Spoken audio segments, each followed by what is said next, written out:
Hi there, and welcome back to Tools for Self-Improvement. I'm Roxana, your coach and psychologist, and today we are going to talk about self-compassion. What is it and how can we understand it better? To begin with, I want us to understand that self-compassion means treating ourselves with kindness, understanding, and care as opposed to judgment and criticism. It's basically approaching the relationship that we have with ourselves in the same way that we approach relationships with our dear ones, with care and attention and effort. Especially in those moments when something's negative is happening. So we can most benefit of self-compassion in those moments when we're suffering, when we're going through something that's hard, when we are experiencing negative emotions, or we're going through negative situations, or encounter negative events, or when we have an unwanted behavior, or when we underperformed, or when we did a mistake. Those are the moments where we get most out of applying self-compassion. The problem is, though, that self-compassion is often misunderstood. We look at it through this negative lens when we think about, if I show myself so much self-understanding and care, and it's basically I'm letting myself off the hook.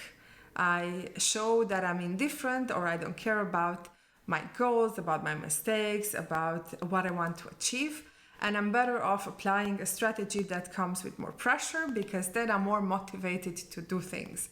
So if I criticize myself, I'm going to be more likely to achieve my goals. But if we actually take a moment to consider that, is it actually true?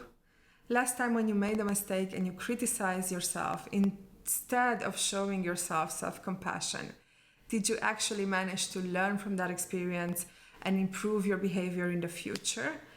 Were you able to see why you made that mistake, to reflect on it, to take away life lessons that you can apply in a similar situation?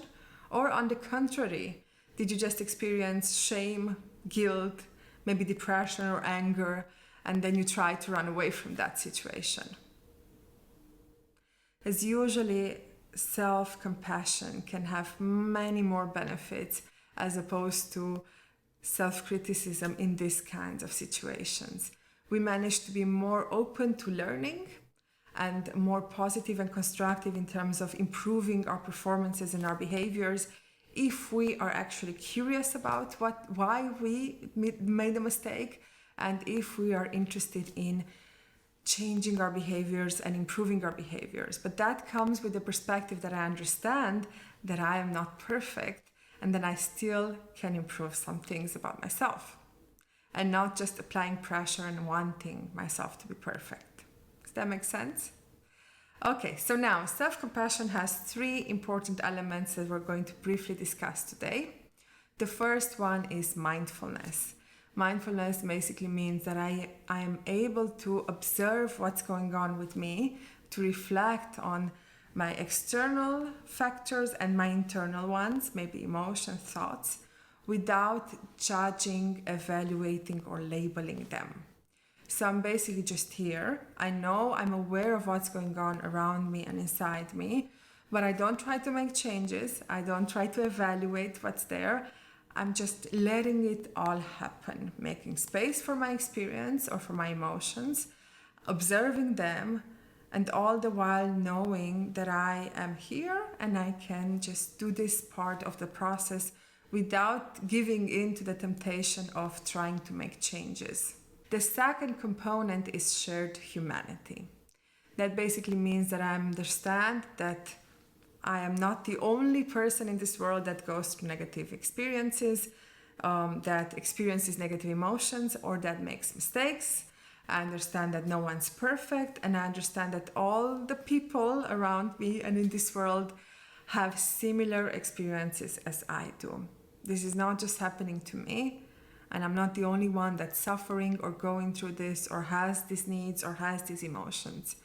And having a shared humanity perspective helps us realize that we are not alone, that we are part of this human condition that is affected by lack of resources, lack of sleep, a lot of other factors that come into play when it comes to ourselves and our emotions and why we behave the way we do, why we feel the way we do, and how can we put things into perspective a little bit more. And the third component is showing kindness towards ourselves, also in the way that we behave and we speak to ourselves. What kind of inner dialogues are we having, and are they helping and motivating us, or on the contrary, are they more negative and punishing us while using negative self-talk? And in order to help you with this part and to see how you can change your inner dialogues from negative self-talk to positive self-talk and talking to yourself with kindness, I'm going to link in the description one of my latest articles that has specific strategies that you can apply to help you with that. So I hope you give self-compassion a try and see how you can apply it in your life with its three important elements: mindfulness, shared humanity, and showing kindness towards yourself or positive self-talk.